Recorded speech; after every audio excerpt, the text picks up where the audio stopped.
Recessions aren't random. They're recurring, predictable, profitable if you know how to play the cycle.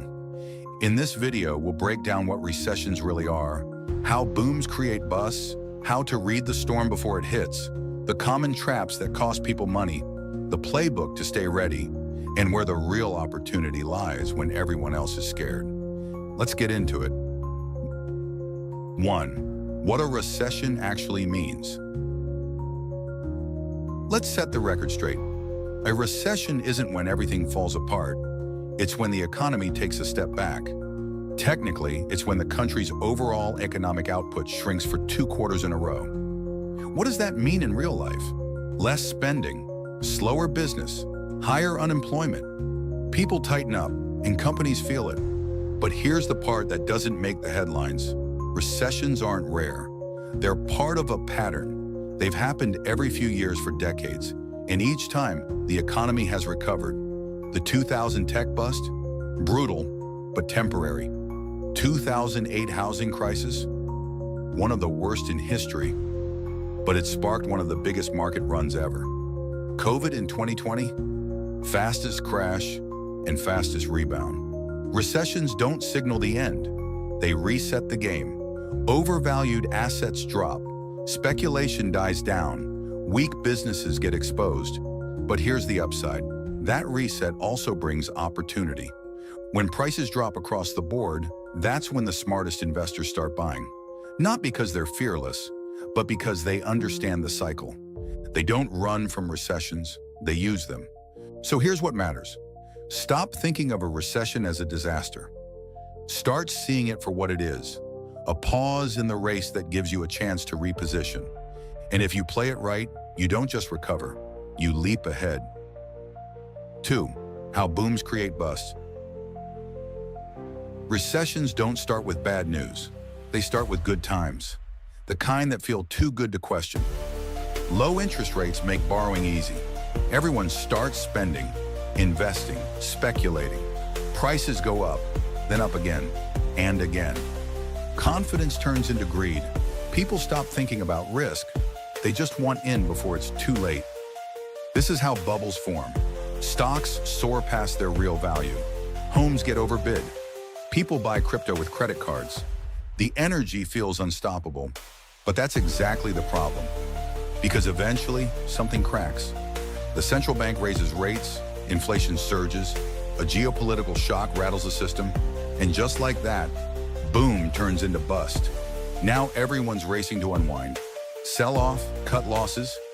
The same people who were shouting to the moon are suddenly hitting the panic button. But if you zoom out, none of this is random. Almost every crash is the result of the same cycle.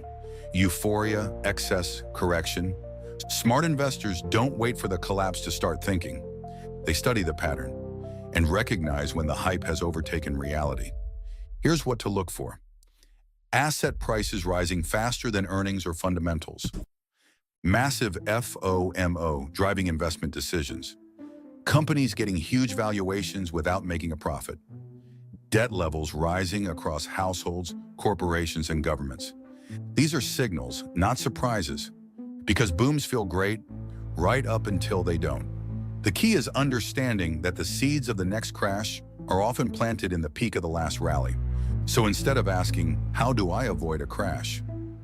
Start asking, how do I spot when things are overheated and position myself before they cool down? That's how you shift from reacting to anticipating. And that's how you stop being part of the crowd and start playing the other side of the trade. 3. Reading the storm before it hits. You don't need insider info to sense a downturn coming. The economy leaves a trail. You just need to know how to follow it. Start with the consumer. Watch spending patterns. When people pull back on shopping, skip vacations, or delay big purchases, it's a clue that confidence is cracking. Then look at jobs. Big layoffs usually start in tech or finance and ripple outward. When strong companies start cutting, it means they're seeing trouble ahead and getting lean before it hits. Next, the credit environment. When lenders tighten requirements or raise borrowing costs, businesses can't expand and buyers retreat. Tight credit means a slowdown is already in motion. Now check inflation versus wages. If prices are going up but paychecks stay flat, that's pressure. It squeezes households, shrinks demand, and weakens growth from the inside out. Then come the interest rates. When central banks hike rates aggressively, they're trying to slow the economy. That's like slamming the brakes on a speeding car. You'll feel it. Finally, zoom out to market behavior. When the market swings wildly, 3% up one day, 4% down the next, that's not strength. That's uncertainty. And uncertainty is often the last warning before a fall. No single signal means it's time to panic. But when you see several of these lining up, that's your edge. That's the moment to get disciplined, get defensive, and get ready. Because opportunity never announces itself. It just shows up when everyone else is distracted by the noise. 4. How most people lose money in a downturn. Most people don't lose money because of a recession. They lose it because of how they react to one. When fear takes over, smart decisions go out the window. Let's break down the habits that quietly drain wealth during downturns, so you can avoid every single one. Mistake 1. Following the noise. Everyone becomes an expert during a crash. Social media floods with hot takes, miracle stocks, and doomsday predictions. But hype isn't a strategy, and if you chase every headline, you'll end up playing someone else's game, not your own. Mistake 2. Trying to time the exact bottom. Let's be blunt. No one gets it perfect. Not hedge funds, not day traders, not even the pros. And by the time the market feels safe again, it's already rebounded 10, 20, even 30%. Waiting for the perfect moment is usually the fastest way to miss it. Mistake 3. Going all in on hype assets. Recessions are when the scammers come out. You'll hear about recession-proof crypto, secret stocks, or crisis-proof funds. Most of it's garbage. Stick to what's been proven. Broad index funds, real businesses, companies with strong balance sheets and cash flow. Mistake 4. Selling too early. Seeing your portfolio drop hurts, but locking in those losses by selling at the bottom? That's how temporary pain becomes permanent damage. The market moves in cycles, and history shows that rebounds follow almost every major dip, often fast and often hard. Mistake 5. Going silent. Some people stop checking their accounts. They tune out. That's emotional survival, not strategy. You don't have to act every day, but you do have to stay informed. Winners stay awake when others check out. In recessions, emotion is the enemy. Logic, patience, and consistency win. Make fewer moves, but smarter ones. That's how you keep your money and set yourself up to multiply it when the recovery begins. 5. Your recession playbook. What to do before the dip hits. You can't control the economy, but you can control your setup. Here's your recession-ready checklist, not based on fear, but on fundamentals. Step 1. Cut the financial dead weight. Start with high-interest debt, especially credit cards. If you're paying 20% interest during a downturn, you're moving backwards. Pay it down fast. It's not exciting, but it's powerfully effective. Step 2. Build your safety net. Emergency fund equals peace of mind. Aim for 3 to 6 months of core living expenses and keep it liquid. Not in stocks, not in crypto, in cash or a high-yield savings account. When the storm hits, you'll be glad it's there. Step 3. Automate your investments. Set and forget. A fixed amount invested every month into diversified funds or ETFs. This is called dollar cost averaging. And during a recession, it lets you scoop up assets on sale without guessing the bottom. Step 4. Diversify like you mean it. If all your money is riding on one stock, one sector, or one trend, you're gambling. Spread your exposure.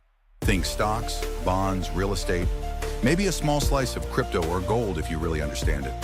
Balance gives you options. Step 5. Stay in motion. Even small steps matter. $50 a month is better than nothing. Keep the rhythm going, especially when markets are red. That's when your contributions buy more. And over time, more units bought during downturns equals bigger gains in the recovery. This isn't about timing the market. It's about being ready regardless of what the market does. Think of this as your financial core, lean, flexible, and ready to move. When everyone else is scrambling, you'll already be in position. 6. How the wealthy flip crashes into comebacks. Here's the part most people miss. When markets crash, they don't just burn value, they unlock it. In every recession, great assets go on sale. Stocks, real estate, even entire businesses. Prices drop, not because they're bad, but because people are scared. That's when the wealthy make their move. They know the fundamentals haven't changed. The companies with solid cash flow, still strong. The index funds tracking the whole market, still diversified. The properties in prime locations, still valuable. They just cost less. This is what Warren Buffett means when he says, be fearful when others are greedy and greedy when others are fearful. During the 2008 financial crisis, he invested billions. Not because it felt good, but because the math made sense. He wasn't guessing. He was buying value when it was overlooked. This is where smart investors shift from defense to offense. Not recklessly, but with precision. Take this example. If you had invested $1,000 into the S&P 500 in March of 2009, right after the crash, it would have grown to over $4,500 a decade later. That's without picking any stock, just buying the market at a discount. Crashes are the closest thing investing has to a clearance sale, but most people are too distracted by fear to shop. That's why the wealthy seem to get richer during downturns. It's not magic, it's math.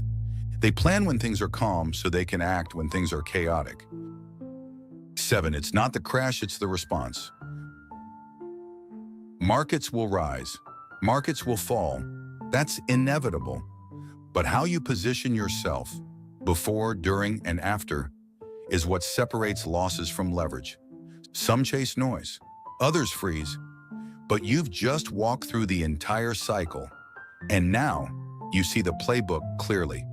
Because recessions don't erase wealth, they reallocate it to those with a plan. So if you remember nothing else, remember this. Recessions are resets, not endings. They clean up excess and open the door for smarter capital to move in. The greatest opportunities come when it feels worse to act. Fear creates discounts. Preparation turns them into profit. Timing the bottom is impossible. Positioning for recovery is not. Automated, consistent investing beats emotional decision-making every time. Wealth isn't built by watching markets. It's built by owning them through every cycle. And now you know how to catch it when it does. Don't stop here. Watch our next video, use 10 assets that keep you poor, to make sure you're not accidentally investing in what's holding you back. The link is on screen now and in the description. Like, subscribe, hit the bell. We've got more coming, and now you've got what most don't: clarity, a plan, and a calm mindset in a loud world.